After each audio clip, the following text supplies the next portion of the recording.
दोस्तों, मुश्तजनी के बहुत से नुकसानात हैं, लेकिन आज की इस वीडियो में 6 बड़े नुकसानात और मुश्तजनी की वजह से अगर नामर्दी या कमजोरी आ चुकी हो उसको दूर करने के लिए 10 मुजर्रब अमल बताए जाएंगे। वीडियो को आखिर तक देखें और अमल में लाएं। ऐसे नौजवानों का चेहरा पीला पड़ जाता है, चेहरे की कशिश खत्म हो जाती है, कुदरती चमक और नूर चेहरे से गायब हो जाता है, आंखों के आसपास स्याह हल्के बन जाते हैं। खून की कमी की वजह से काम के समय हाथ पैर सुन्न पड़ जाते हैं।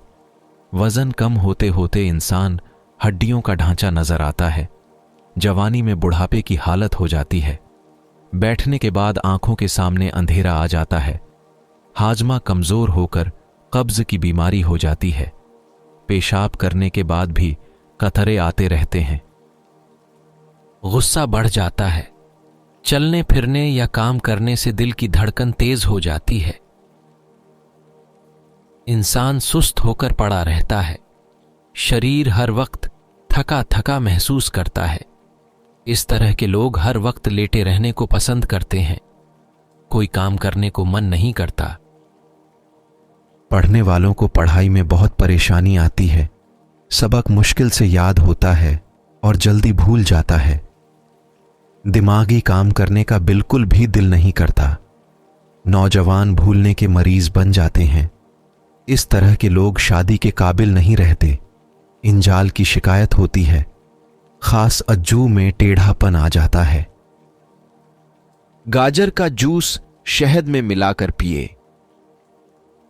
मुनक्का, खजूर, इंजीर, नारियल, खुश्क मेवे को भिगोकर खाएं।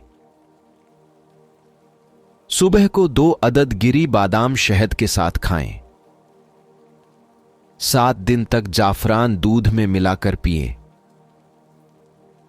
प्याज के रस को शहद में मिलाकर पिएं।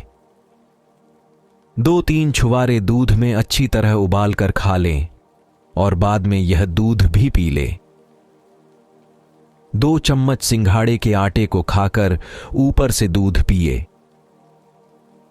पीपल के पेड़ के फलों को साए में सुखाकर बारीक पीस ले और 10 ग्राम रोजाना दूध के साथ खा ले। रोजाना 30 मिलीग्राम शलाजीत दूध के साथ खा ले। फाका शुरू कर दे। कुछ दिनों के बाद रस, जूस वगैरह पिए। इसके बाद कच्चा पक्का हल्का हल्का खाना खाए और फिर आहिस्ता आहिस्ता अपनी रोजमर्रा वाली खुराक शुरू करे।